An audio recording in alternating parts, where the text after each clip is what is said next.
Now, one of the things I've noticed over the years of my career is that conflict with your manager is inevitable. We like to pretend that we can be in a situation where we always want the same things and are working toward the same goals, but your job and your manager's job are different. You and your manager want different things, are evaluated based on different success rates and priorities, and therefore there's going to be issues sooner or later. And since we know there's going to be issues, it's better to plan for those. It's better to think, all right, how am I going to handle it this time? See, one of the concepts I'm going to go over a couple times is, as employees, we often think that when we get into a conflict with our manager, we only have two choices. We can either just accept what they say and live with it, or leave. And both of those are extremes, and neither of them gets you what you want, which is for the manager to take what you want into account when making decisions. You may not get what you want right away, but you want them to be thinking about your reaction when they make a decision.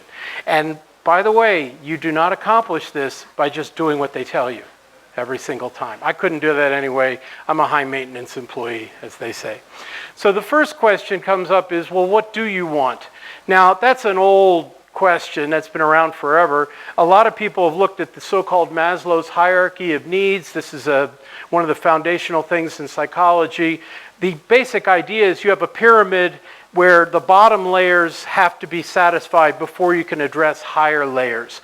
And it's basically saying that if you're worried about food, clothing, and shelter, it's really hard to think about getting great rewards from your work, from self-actualization or prestige or accomplishment if you don't know where your next meal's coming from. Okay, that's fine. I do note that on that pyramid, they generally put employment down near the bottom, but that's not the kind of employment that we're after. That's just having a job so you have an income so that you can survive. We're more interested in the higher levels. So what do you really want from your job? Now that too is a debate that's gone back centuries. I mean, Aristotle is attributed saying that happiness, talking about happiness, of course, is the exercise of vital powers along lines of excellence in a life affording them scope. Now there's lots of ways to interpret that, but here's the way I interpret it. What do we want out of our career? We want a career that provides us with a certain amount of autonomy, freedom to make decisions, to apply what we know in a productive way, and allows you to use your own strengths. I have been in jobs that played to my weaknesses, where I had to be at my best just to survive. And when I was really good, I'd do okay, and when I was bad, it was not pretty. And I've also been in jobs where they did play to my strengths, and boy, I'll tell you, that's much better. A lot more fun. But also gives us an opportunity to learn more and develop more, because one of the things that's true about IT always is I like to say there are two principles involved. There's never enough time to learn everything you need to learn, and what we already learned changes. So therefore, our entire careers are spent prioritizing, figuring out what's worth my time, what's worth my energy, especially as I get older. Sometimes I'll come home and just sit on the couch and I'm not moving again, that's it. So I want to know what's valuable. Now the thing is, these are what they call intrinsic motivations. These come from within. That's why it's so hard to come up with compensation plans or reward plans that tie into our own intrinsic motivations. These come from us, and it's very hard. That's why coming up with compensation and benefits is very difficult. See, my assumption, I'm going to use this term professional, and I don't mean degrees. Okay, I got plenty of degrees. I can tell you the limitations of that. In fact, I always say that with the degrees I have and all the other stuff, I always had an easy time impressing my girlfriend's parents. The parents like me. Impressing the girlfriends is a whole different game, And if my wife ever finds out about the girlfriends, I need a rim shot there. At any rate, what I mean by professional is that you care about your career, doing your job in, quote, the right way, whatever that means, building results that make you feel proud that you produce this, that also do earn a degree of respect and rewards from your peers and from your business as much as possible. Everybody in IT knows a developer who doesn't have traditional academic training and yet is phenomenal. That some of the best developers I know have very little in academic training, and it always made it very difficult for them to make it through the hiring sieve because they didn't have the traditional credentials, and yet they're brilliant. When I say professional, it's more an attitude. It does sometimes line up with credentials and things like that, but that's not required. So, okay, what does your manager want? Don't they want the same things? And the answer is yes, but only if those things make money. And when I mean money, I don't mean money for us. I don't mean salary. Everybody wants more money. But I mean money for the company. That's the idea. Because, and this is something that engineers or developers, whatever term you want to use, when they get promoted into management, thinking that this is going to give them more control over their lives, yeah, good luck with that, suddenly discover that they're being evaluated partly on financial performance. Did the projects in your group succeed on time and under budget? And all of that. And they're used to dismissing those or not caring so much about those, or at least those things were completely secondary to doing the job the right way, building technical results that they could be proud of. But that was their job. It made sense. So your manager's job is different from your job. Your manager is evaluated differently from the way you're evaluated, and therefore their priorities and incentives are different from ours. And this means we're going to have to be aware of their incentives so that we can give them, at least to some degree, what they need, and that encourages them to give us what we need as well. The idea is to build a relationship that helps both sides. Now, this isn't, by the way, going to work in all cases. And I will get to the issue of what if you have truly dysfunctional managers that simply refuse to learn and all of that. We'll get to that. But this is more of an overall goal than a guarantee of success or anything. Now, when I talk about money, the higher the level manager you talk to, the more they care about financial issues. I have a friend who's a retired senior vice president at a Fortune 500 company. He ran, or he was the vice president of an entire division of this worldwide conglomerate. And he used to tell me that if they ever had a problem that was so bad it reached his level, a technical problem, then they would have a meeting with his direct reports and the people in charge and everything. And the entire meeting was, what's this going to cost me to buy my way out of it? Are we going to have to buy some equipment? Are we going to have to bring in contractors at the last minute? Are we going to have to pay a fine? What do we do if this doesn't work and that doesn't work and that doesn't work? And the technical details, when they came up, were completely secondary. Only came up in how they affected the financial decisions. So this pressure only increases as you go up the ranks. Now, most of us aren't on that management hierarchy. And that has a couple of interesting consequences.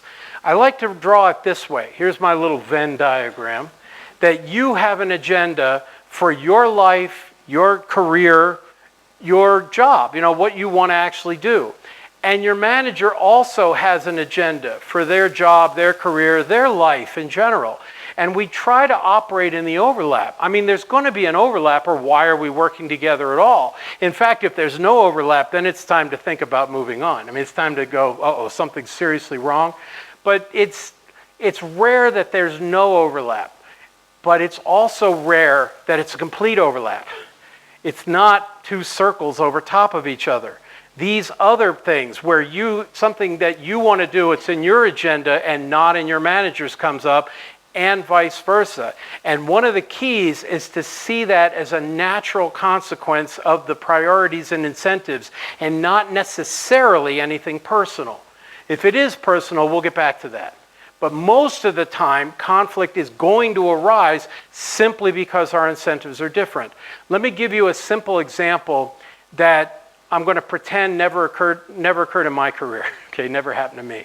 Say you go to a conference like this and you attend a talk about some technology that you haven't used before. Maybe it's a JavaScript MVC framework you haven't used, or a server-side technology like Kotlin or Groovy or something you've never worked with, and you go back to the office and you think, I really want to try this out. on our current problem. Now, you know, if you go to your boss and say, hey, I want to try out this thing I just learned, and by the way, I have nobody to ask questions to other than the online documentation, and I've never done this before, what could go wrong? I mean, that's a really hard sale. So instead, maybe you go, okay, I'm going to carve off a little piece of the project, and I'm going to work on it, quote, on my own time, after hours or during lunch, and see if I can get it to work. And when it works, then I'll show everybody. And of course, it takes way longer than you expected, and on my own time creeps into work hours. After all, it's a work project, right? What difference, you know? And let's take the happy path. Let's assume that everything comes out fine. Then you have a meeting with the team and you say, let me show you how this new technology can apply to our system. And I made it work, and you'd minimize all the difficulties you went through getting there. And if you're really lucky, the manager goes, great, excellent, let's do that in the future. And they're happy. But that's not likely to be what actually happens, because the manager is going to go, okay, we now have this new capability in the team, and that's good, I can sell that. But we also have a single point of failure on this project now. There's only one person who can maintain that code that they put in and knows how to handle that technology and knows what to do with it. You know what I'm going to do? I'm going to take a junior person on the team and assign them to you and say, okay, now you show them what you did and how to do it and train them. And suddenly, you're in the position of training what feels to be your lower cost, more flexible replacement. Congratulations. And both of those things happen naturally. It wasn't because either side had anything against the other. It's because that's the way the priorities are. And I'll come back to that problem later and talk about how I recommend you handle a situation like that, as opposed to that, which is just a problem. Now, there's an added complication here, and it's that your manager's probably not very good at their job. True for anybody in here? Yeah, I wouldn't want to put my hand up either, but I have been in the IT industry. I was a career changer. I was in engineering for many years, was a research scientist, and then I switched to IT in the late 90s. So it's been like 25 years.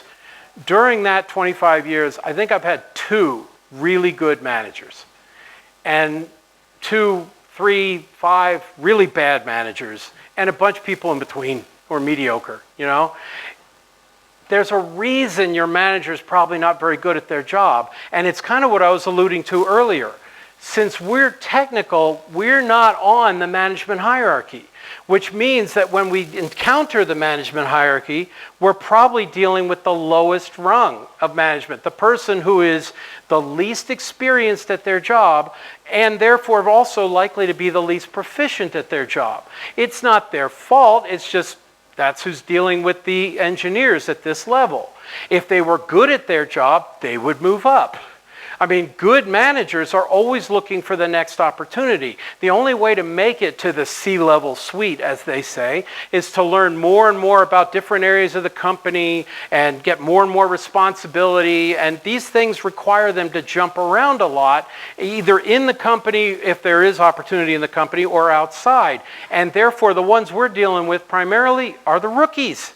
And they don't know what they're doing in most cases. It's not malicious, it's just clueless.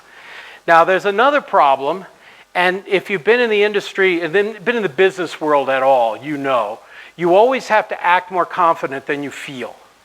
Now, this is a problem for us as technical people, because as technical people, they don't hire good, expert technical people to do routine jobs. If you wind up on a routine job, you get bored, you want to move on, you want to make it more interesting. Boy, is that dangerous, you know? And they don't want to incur the expense of hiring good people for a routine job. So that means that in most of our jobs, we are constantly dealing with problems at the edge of what we know, at the limit of our experience. And therefore, I always feel insecure, always not sure that I know how to do this, because they don't give me anything I already know how to do, or at least there's only parts of it I know how to do. And of course, there's this enormous temptation to do the parts that I know how to do and then hit the wall, which is a problem. But that's not our problem. But it means that we always feel this level of insecurity about what we're doing, but we can't show that. You can't express that to everybody, yeah, I'm completely lost, or the people who have to trust you to do that job are going to start not trusting you, and that's going to be a problem. We need to establish a level of confidence. In fact, what you really need is a relationship with your manager that's good enough so that you can express your own day-to-day aggravations and frustrations with the tools or the technology or the system, and they'll go, okay, is this just normal venting of a technical person who's working through something and learning, or are they really stuck and I need to step in? And the only way they're going to know that is to talk to you and get to know you personally, because each person has their own limitations on that. How do they vent? Do they never say a word until there's a crisis? Do they complain about every little problem? And it's best to just leave them alone and they'll be fine. They'll get it. I have a friend, she always said, all the math I know is arithmetic. She was working on numerical integration of partial differential equations at the time. It was amazing. But if she knew it, it's arithmetic. In the Java world, I've taught many intro to Java courses as a training class. Every Java developer has been through that hurdle of converting from whatever they knew before into object-oriented programming, and they all think, well, that was easy, I did it, how tough could it be? That's a hurdle. It's hard for a lot of people. It takes time. But if you already know it, it feels easy. These are the sorts of issues you get. Now, the other problem is the manager, who again is this rookie, has to act like they know what they're doing, because they have the added complication is they need to convince others to do what they say. See, the technical people advise. We give our opinion about what should be done next and how it should be done. They decide. They make decisions that take into account things that we may not be aware of and frankly don't want to be aware of. You know, political issues in the company and funding issues and other business issues that we don't want to do. We want to focus on the technical problem and let them handle that. That's their job. You know what I mean? So of course they're going to make decisions based on factors that aren't relevant to us, and it might seem personal at times. Even when they know they're not good, especially not as good technically as their own senior people, they're not supposed to be. They've got you. See, they don't need to be the experts. They just need to listen to their experts.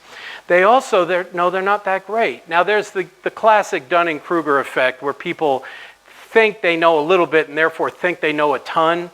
That's one of those dysfunctional types I was talking about earlier. We'll talk about that a little bit, but most managers are not really in that. They're more like acting like they know what they're doing because they have to act confident, or you can't get anybody to listen to you at all in a company. So if your manager isn't great, what can we do about it? What do we do? A lot of it comes down to building a relationship based on trust. Now, I'm going to use words like trust and loyalty that have very heavy emotional connotations. I don't mean trust or loyalty like you have trust or loyalty to a spouse or a family member. I don't even mean it like you would have trust or loyalty to a friend who needs help or whatever. No. This is a business relationship. You are working together to accomplish certain goals, and I need to trust them to do certain things for me. They need to trust me to do certain things for them. If it doesn't work out, okay, it didn't work out. So it's still trust and loyalty, but it's just not at the same level as the way you trust your partner. That's a very different issue. We trust them to fight those organizational battles. Like I say, we don't want to be stuck in those meetings. I got work to do, you know. I don't want to think about that. We trust them to look out for our best interests. If we told them, hey, you know that cool framework I found out about at the conference? If there's an opportunity for me to use it, let me know. If you hear something that sounds good, let's build a plan. We trust them to defend us when problems arise. And I've had both the problems that arose that were not my fault, that just a political organizational change caused me problems, and problems that arose because I made a mistake, because I ran into problems. And then and what you always need is an ally. Now, the term ally is bandied about a lot, but it's true. You cannot succeed in a career, of any career, without allies in a company. Now, it's usually brought up when you're talking about women or underrepresented minorities, and absolutely they need allies, and frankly, I try very hard to be an ally as a more senior old white male. You know, that's my role now, to try to do that. But everybody needs allies in an organization. You see, when you get into a company, there's usually like 1 or 2 promotions that are available for anybody who satisfies the requirements. Like going from a junior person to a regular and a regular to a senior just means racking up enough accomplishments, checking the boxes. And they go, yeah, they did what they were supposed to do, here's the promotion. But anything beyond that, there's more people competing for fewer positions. And it comes down to who is in the room when they're making promotion decisions, who's in that room arguing for you. And the person you want that to be is your manager. Sometimes that works, sometimes it doesn't. But that's the key to keep in mind. At some point, you're going to need that person to be in a room that you're not allowed to go in, arguing on your behalf for that extra large raise or that promotion or just the assignment you really wanted. I want to be on this team, I want to do this project. Okay, we'll find a way to make it happen. We trust them to get the resources you need. Here's a trivial example from the Java world. 10 years ago, most of the Java world used the Eclipse IDE. Why? Because it was free and it was good enough. It was actually good when it first came out. Then it's gotten bigger and clunkier and more awkward, and it's still free. And a rookie manager is not good at making financial decisions. Again, they're being evaluated on financial terms possibly for the first time in their career. So any developer asks for money and they just go no, because they don't want to be evaluated based on, we're not going to make our budget.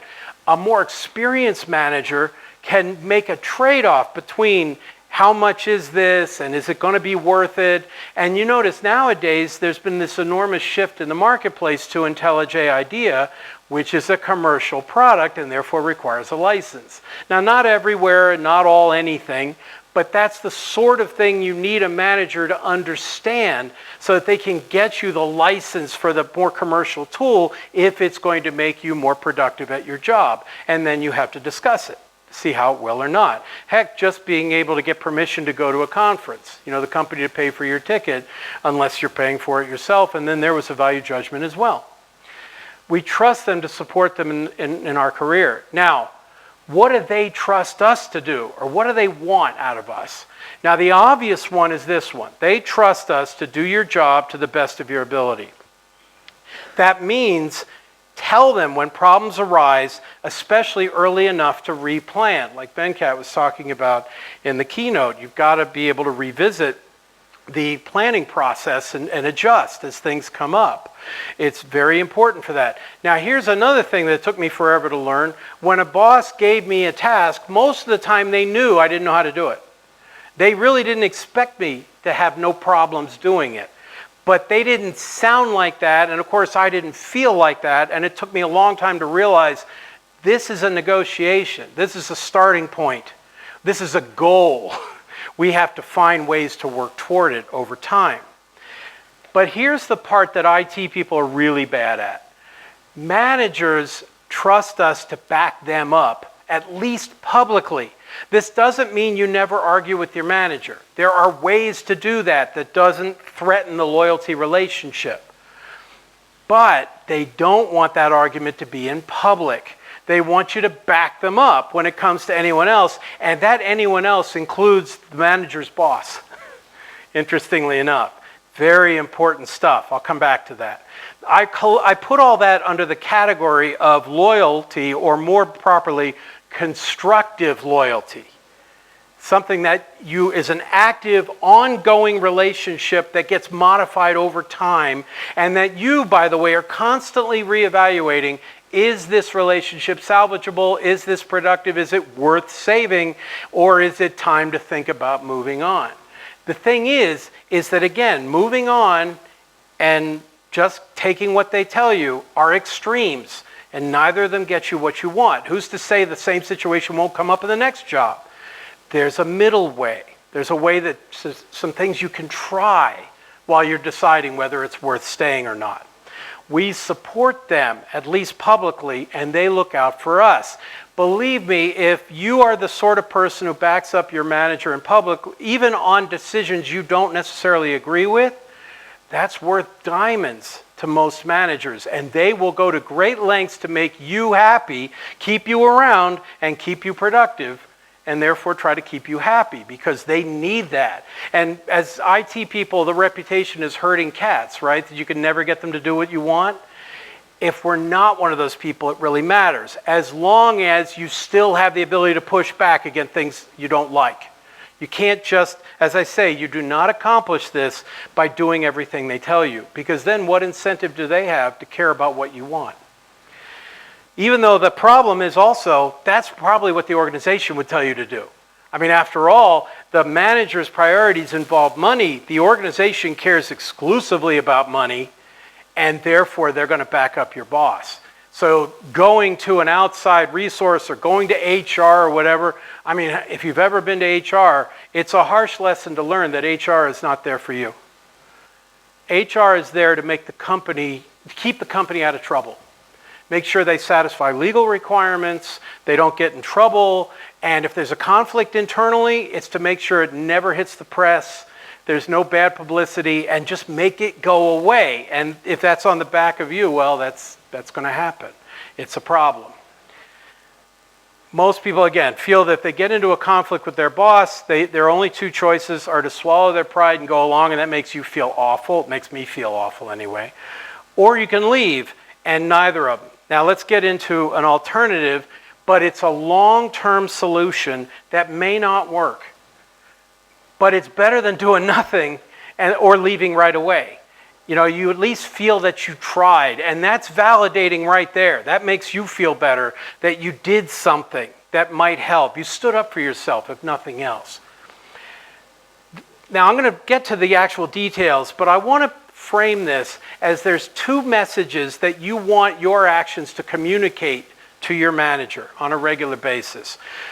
I phrase them kind of colloquially as, I got this. That's the confidence one I was talking about before. You are communicating to your manager, yeah, I don't know everything about this. I don't know what's going to happen. I don't know how I'm going to do this, but I got this. I will take responsibility for it. I'll figure out a way. I'll tell you what to do. And the other message is, I got your back.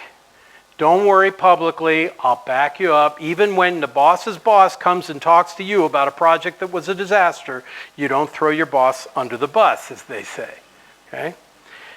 But again, I got this doesn't mean you know everything. It just means you'll take responsibility. As a silly example, when I first got married, we went through the normal division of housework. You know, certain things she hated to do, certain things I hated to do. One of the things I didn't like to do at the beginning was laundry. And the way I expressed this was very poor. I would ask her for extremely explicit, detailed instructions, basically making her do the job anyway, even though I was the one doing it. And I'd mess it up anyway because I didn't want to do it. You know what I mean? That's the opposite of this. The fact that we're still married means I got over that. Okay, I learned better. Again, you need to know, your boss needs to have confidence that they can give you a project and you'll take responsibility for it. Likewise, when a customer gives you a project, they're giving you money to do something, they need to feel confident. When I first joined my first major company, I expressed all kinds of insecurities because I felt like I didn't know anything. And I had to learn that's not a good idea. Tell my insecurities to my wife or tell them to the dog or whatever. You know, there's no need to express them publicly, especially not to customers. You talk about the technical issues that may arise or anything around it. Not, I don't know if I can do this. That's between you and your manager. And then you could discuss whether you're feeling that now, today, or overall. You do the best you can and figure out what you don't know and then ask for help when you need it. Now, all these things are balancing acts. I'm not saying any of this is easy, but that's what you learn to do in your job over time, is to how do you balance the difficult parts with the parts you definitely know how to do. And of course, as you gain more expertise, that line where you start hitting the problems will get further and further along in general in projects. To the outside world, we're a team. I'll back you up whenever necessary, and you can count on me to be loyal. Now, you don't have to say that. This is an implicit message that you're trying to communicate, unless you need to say it. Again, that's your judgment. Please tune these things to your own situation, whatever it may be. Part of your job, for example, is to make your manager look good to their manager. Violate this at your peril. If you leave a meeting with your boss and you go into the cafeteria and you're talking to all your friends and venting about what an idiot this guy is and I can't believe they're making me do this, it's so stupid, that's going to come back to bite you. Now you may think, well, the manager's never going to hear it. Well, first, good luck with that. And secondly, it's actually more subtle than that. The very act of saying those things out loud, of venting them, changes how you feel about it. It makes it more real and more visible and harder to go back on later and go, oh, well, you know what? Maybe that wasn't so bad. I was just in a bad place or whatever. So you don't want to be saying these things out loud. Now, here's a quick win. This is something you could use right away, especially if you have a damaged relationship and you want to try to repair it. Responsiveness. Now, I call this good enough answers. Respond to requests, especially from your manager, as quickly as is practical, whatever that means. I say as quickly as you can, but whatever's practical, adding whatever caveats you need. Let's pick an example. My manager sends me an email and says, machine learning and AI has been in the news a lot lately. These chat GPT products and things like that. How do you think that's going to affect our primary product over the next 5 years? Now, I'm assuming you're not the AI expert. If you're the AI expert, I'll pick a different question. It's something where they know you're not the expert. And if I get a question like that, first of all, I'm in the middle of something technical. The answer I want to give is, I don't know. That's not my job. I don't really have any idea. We're going to find out, But that's not the answer you want to give. And also, you don't want to just ignore the request because people who are responsive are rewarded. Everybody loves responsive people. Like I have, one of the technologies I use all the time that I'm not great at is Git, the software control system, okay? The parts I know how to do, I know how to do. And everything else I don't know how to do. And it's notoriously difficult on the learning curve. But I have a friend who's a Git expert. So when I run into a problem, I send them an email. Hey, how do I undo these couple of things over here? I'm not sure what to do. And I wait, and I wait, and I wait. And I'm getting madder and madder and more worried. And then I run into the guy in the cafeteria or in the hallway or on a Zoom call. Why didn't you answer my email? Oh, I've got 6,000 unread emails. Yeah, okay, why didn't you answer mine? You know what I mean? And imagine how much worse that is coming from your boss. So your boss is asking his or her direct report a question. You want to respond. So how do you respond? Well, here's your template. I don't know. You start with that. I don't know. But here's what I do know. AI and machine learning tools seem to be largely about pattern matching. They are taking what's common practice from their training data and trying to extrapolate it to our problems. Here's what I think will happen. These tools are evolving very, very quickly. It looks like they're going to become commodity products eventually. It's a little early to be jumping in on this, but 6 months from now it could be a big deal. But there are some free tools we could experiment with, like TensorFlow from Google or whatever. I probably need to learn Python if I was going to do it. See, where would I go to find out the answers? And you list, well, there's this course, I probably need to learn some statistics, I need to learn a bit more about machine learning. Well, at any rate, the whole range. Notice that what that's doing, that's giving them the very basic cost estimate of what it's going to take to get a real answer out of this. And then you finish with the magic question. Do you want me to look into it? I promise you, more than 90% of the time, the answer will be, no, that's all I needed. We're good.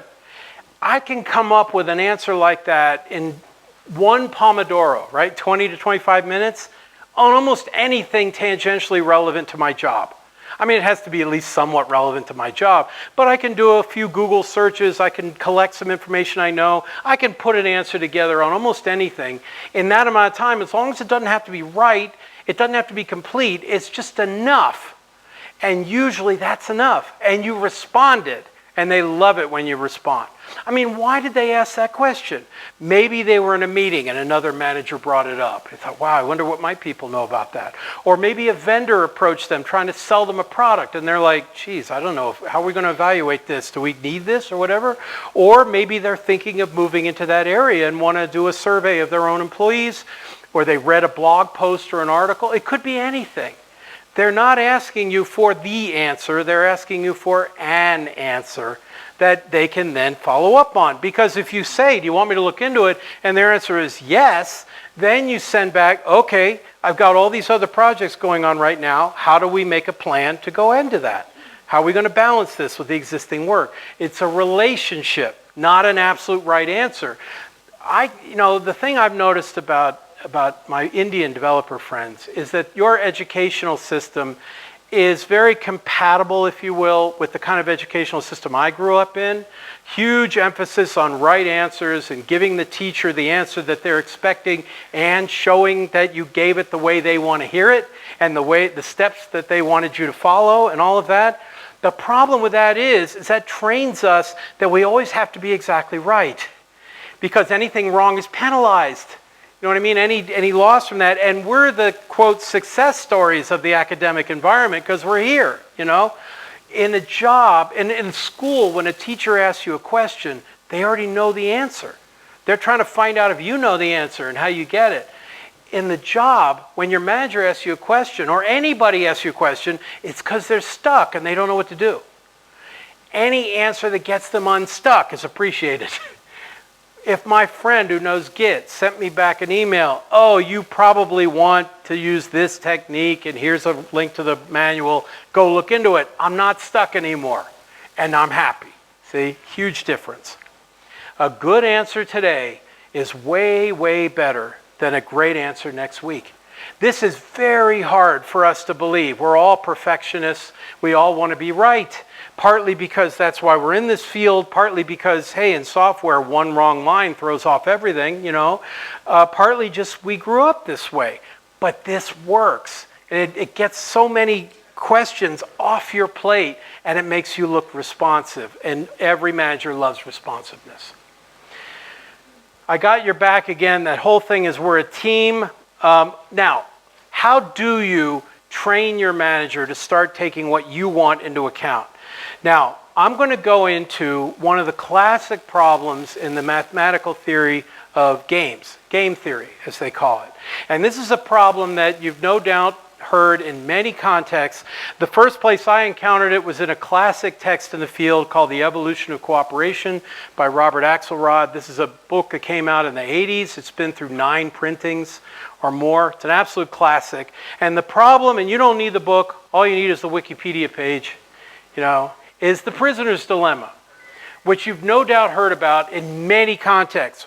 Well, I'm going to try to apply it to the employee-manager relationship, keeping in mind that's not a battle.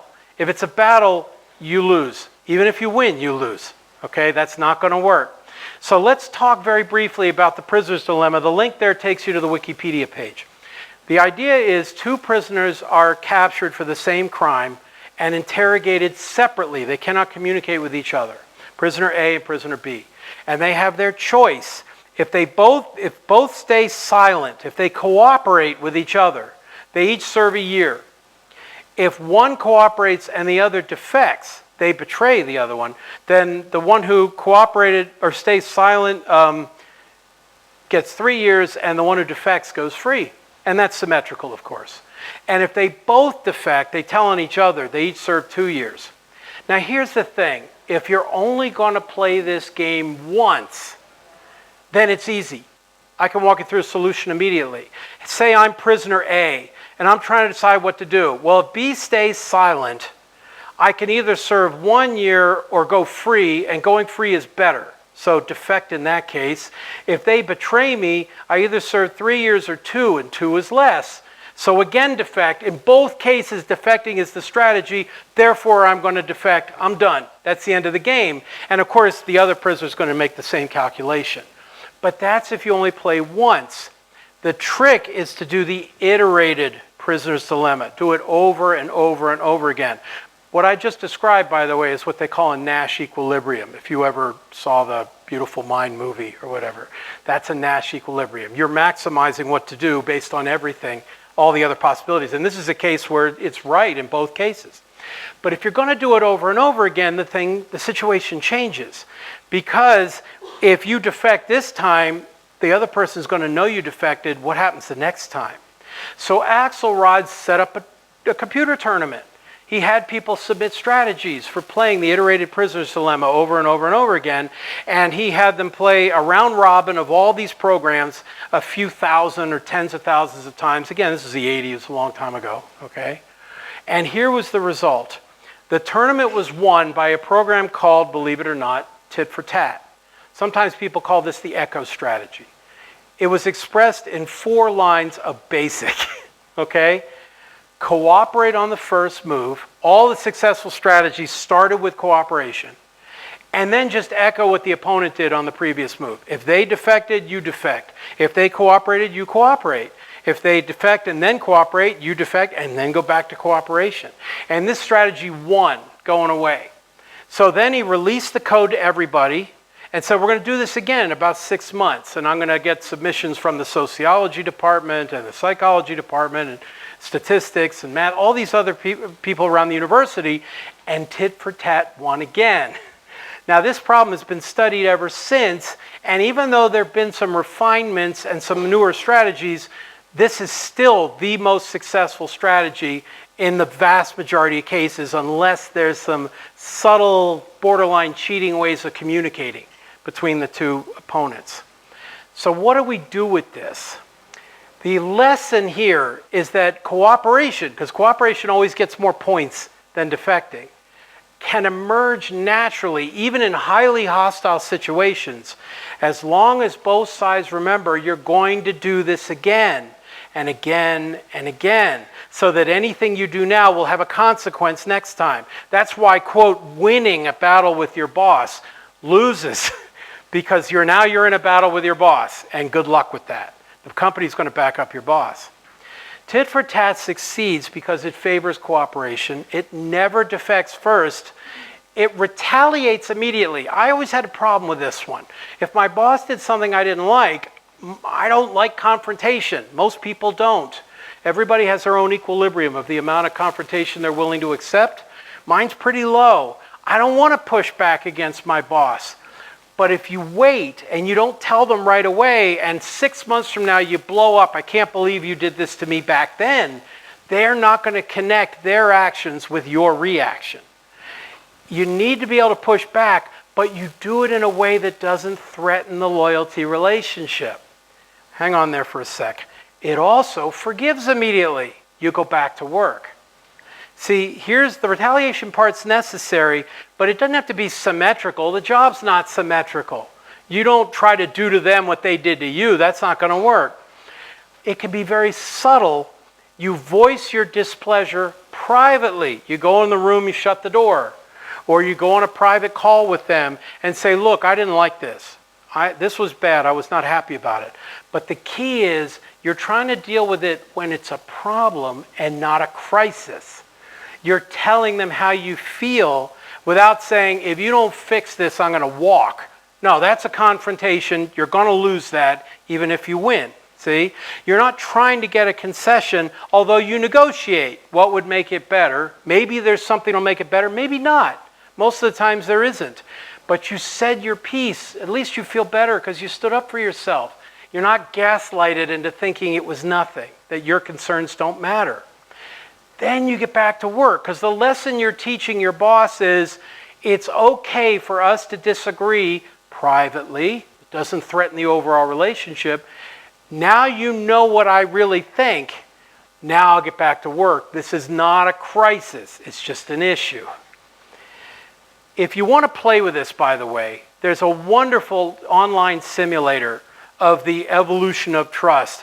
It's a prisoner's dilemma simulator at ncase.me/trust. There's dozens of them online. This is one of my favorites. It'll walk you through the theory. It'll show you the evolutionary prisoner's dilemma, where you reproduce the ones that are successful and get rid of the ones that fail and watch how it evolves over time. Plays with a lot of strategies. It's a lot of fun, actually. I would recommend taking a look. I have no affiliation with it. I just found it online, and they keep updating, and it's really good. And translations in dozens of languages. Okay, it's all about the balance in the employee-manager relationship. When you do the cooperation, that's you saying, I got this. I'll do what you ask me to do. The retaliation I refer to as pushback. It's not battle, it's I'm trying to rebalance this. You need to hear how I feel about this. And then I go back to work. See, in that problem I mentioned at the beginning, oh, I learned about this new framework. I really want to try it out on our current problem. In my periodic meeting with my boss, and there has to be periodic meetings with your manager. Weekly would be great, bi-weekly is acceptable, anything longer than that is hard. Now, it should be your manager's job to arrange those meetings. And every good manager I've ever known does that. They all make sure that happens. But a lot of managers, especially the rookies who are unsure about what they're doing and don't know how to solve problems, are going to avoid it. You just say, look, I just want to let you know what's going on before it becomes a problem. I want to keep you apprised of issues that I've noticed that are not yet an issue. Sell it like that. But at any rate, in the meeting, I say to my boss, hey, I learned this really new framework. I really want to try this out. I think it could make a real difference for us later. And then the manager can go, okay, not this project. This one's on the critical path. We're already well along. It would make too many changes. But I'll keep an eye out for a project where you can do that. And in the meantime, let's get a book or some training or something so you'll have people to go to or whatever and build toward it. Now, if a couple of months goes by and nothing's happened, you bring it up again. Again, you're talking about it. You're bringing up an issue so they know what you want. It's the classic, what my wife might say, hey, you didn't know I was upset or you didn't know what I was upset about. Well, of course, I'm not a mind reader and neither is she. We have to talk. You have to get to know each other. And again, some managers are going to resist that, but not the good ones. Not the good ones, believe me. What if your manager, however, after all this refuses to learn? They're just like, sorry, this is the way it is. Well, remember, this is a long-term strategy. It's not always going to work, but it gives you something to try that makes you feel good about yourself or at least better about yourself. You justified it without going to extremes like just leaving and then the whole problem comes up again somewhere else. I mean, it's inevitable because of the way the incentives work. It also makes it so you don't just do nothing when you're unhappy and wind up feeling miserable about yourself, which you don't want either. Again, it may not get you there, but it'll take a step along the way. And if you have made the decision that that's it, I'm out of here, this person isn't worth it, what's the harm in trying it anyway? It'll give you a chance to try it out. And here's the most shocking part. Actually, I'll get to that. First of all, it also builds up evidence that you tried. See, if you go down to HR for your exit interview, the first question they're going to ask is, did your manager know you were upset? Now, first things first, try to avoid that exit interview. That's not for your benefit in any way, shape, or form. The exit interview, again, is their way of trying to keep the company out of trouble. They're not going to give you anything. If you can avoid it, avoid it. If you can't, all right, fine, whatever. How were things? Fine, I got a better opportunity, I'm out of here. I don't know, something, But you have evidence now. Yeah, I brought it up then, I brought it up then, I brought it up then, all of these things. You never want your announcement that you're leaving to be a surprise to your manager. Because if it's a surprise, both sides missed any chance at all of making things work. And then again, here's the part that's the most shocking part to me whenever it happens. Some managers actually learn. I mean, I wound up in a conflict a couple of years ago with a manager that obviously I won't name. And this guy he's kind of a bully, to be honest. And he's self-important. He's rather narcissistic. But I don't have to deal with him directly a lot, which helps. But he did something I was really unhappy about. And I'm sitting here going, I'm writing a stupid book about this. I've presented this stuff all over. It's time to go ahead and live by this. So I arranged a meeting with him and I pushed back. And I was friendly about it. I made it clear, look, I didn't like this. I'm not happy about it. I'm going to change this here. What do you think? And I was shocked when he bent like a reed, like most bullies do when you push back on them. Now, your situation may be completely different, and those words coming out of me, an older white male, are going to sound very different than if they come out of a young female or an underrepresented minority. I get it. In fact, that's why if you already have a chance to leave, or if you're already planning to leave, experimenting with this is a way for you to tune, how hard can you push back and be heard without being dismissed? What's worth it? And some of them will learn. Some of them, it's just years of habits that are built up and they don't know what to do and they'll go along. You just never know until you try it. And of course, if they don't learn, you're out. You did what you could do. You tried. Okay, another feature, I'll mention this one. I could spend a whole hour on this, but obviously I'm not going to. This is something that comes from television. Your boss is not your friend. Okay? Your boss is not your friend. On TV, every office-like situation, not only are they friends, they become family. Everybody socializes together. The manager, the boss, whoever it is, becomes like a parent, a parental figure. Nobody ever leaves because they'd have to leave the show. You know what I mean? That's not real life. In real life, people come and go all the time. There are people at work you want to socialize with, and there's people at work that you don't want to socialize with. You're in a professional relationship. When they make a decision that goes against you, it probably had nothing to do with you. Or it might have, but it fit in their agenda and not yours. You'll make decisions that fit in yours that don't fit in theirs. It's inevitable. If the two traps you fall into, if you think your boss is your friend, one is the first time they make a decision that goes against you, you're going to be surprised and you're going to be hurt. I mean, that's how I know I let my boss become my friend. I feel like, hey, if you were my friend, how could you do this to me? And their response is probably something like, if you were my friend, you wouldn't have put me in this position. You know what I mean? It's not about friendship. It's a professional relationship that sometimes works out great and sometimes doesn't, okay?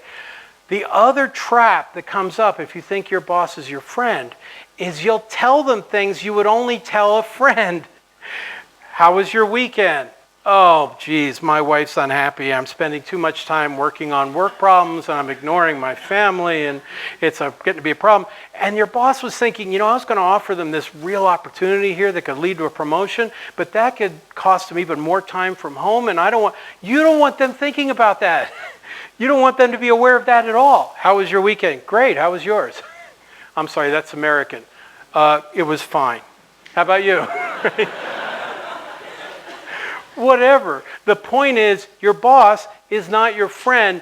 Don't tell them things you don't want them to take into consideration when they're deciding who to give that big promotion to. They'll ignore that. Why do you want to take that chance? Now, this is a problem if your friend gets promoted, because believe it or not, you just lost a friend until you're no longer working for them, and then you can be friends again. You can be friends with your coworkers. You can be friends with your boss. I'm saying this to try to pull the stick to the other side, but be careful. Protect yourself. That's what I'm saying.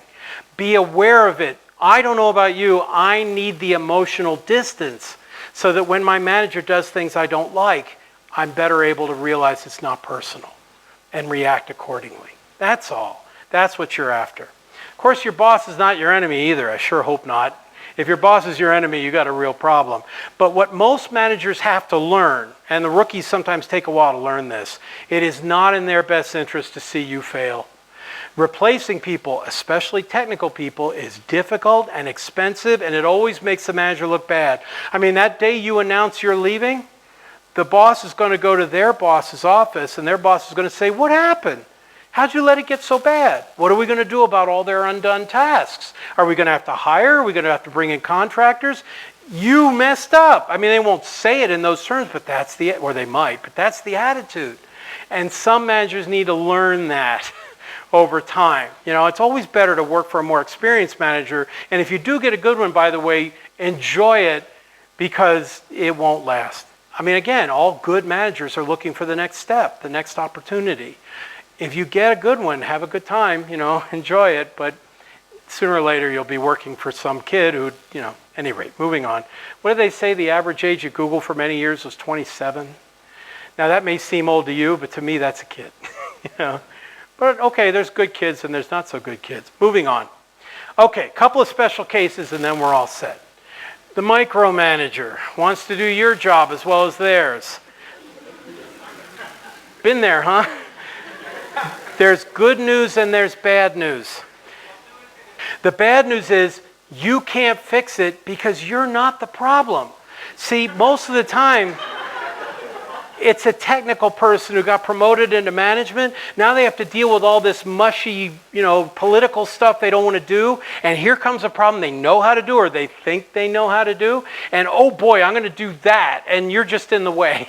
What are you going to do? But the good news is it's a self-correcting problem. It just may take a really long time, especially if they're politically well connected. See, the manager's peers are going to be saying, that's a rookie error. You can't do that because you can't do that job and yours well together. And eventually their boss is going to say, hey, I offered you this job to be a manager. If you don't want to do it, just tell me, I'll get somebody else. Replacing technical people is hard. Replacing the lowest managerial rung on the totem pole, that's easy. Put in an ad, you'll get 100 resumes tomorrow, And they know it, why they're so scared most of the time. Okay, the flat organization. They think it's a feature. We don't have any managers. Yeah, okay, how many people are in your company? 5? Yeah, I believe you. Because we know who the manager is. It's the owner, right? I was in a 12-person company. Everybody knew who the manager was, believe me. It shows a low regard for managerial skills. But if you've got 10 people in the company, okay. But if you've got 50, it's a problem. And if you've got 500, it's a disaster waiting to happen. If you want to find out who the manager is for a particular task in a flat organization, try doing it yourself and see who gets mad. Oh, I handle that. Well, I didn't know that, Somebody still has to do all that stuff. Okay, whoever decides your future, raises, promotions, assignments, that's your manager whether they have the title or not. That's the one to focus on, the relationship to build. Working remotely, of course, we've all been through years of that now. I'll simply point out that the tit-for-tat solution there depends on your boss anticipating your reaction. If you're remote and everybody's remote, fine. But if everybody's together, fine too. But if some are together and some are remote, it's too easy to be forgotten. You've got to arrange those periodic meetings. They can be virtual, but video is better than voice. Voice is better than email. Something. Finally, the best way to tell your manager they are completely and totally wrong. I wish I knew where I saw this. I'd give them credit, but I don't know anymore. It's the phrase, that turns out not to be the case.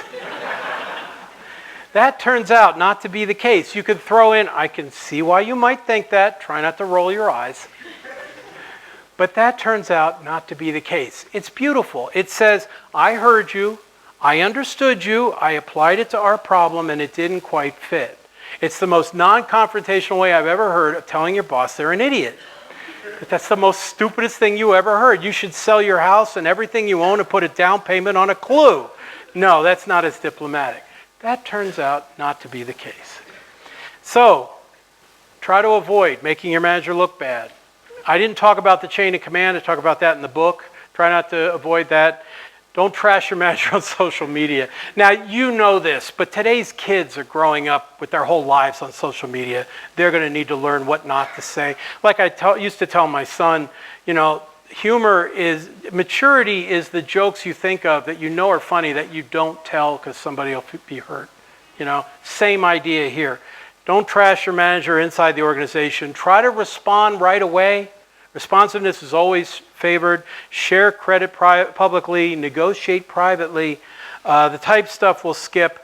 And remember, that turns out not to be the case. You're welcome to throw that right back at me if you disagree with all this. That's fine. So last thing I'll leave up here, just in case anybody wants it, is my contact information again. Boy, that's a lot of slides. There you go. And this is all in my book if you're interested, but don't feel obligated. You got the bulk of it right now. I'll hang around for a few minutes if you need anything, but thank you very much for coming.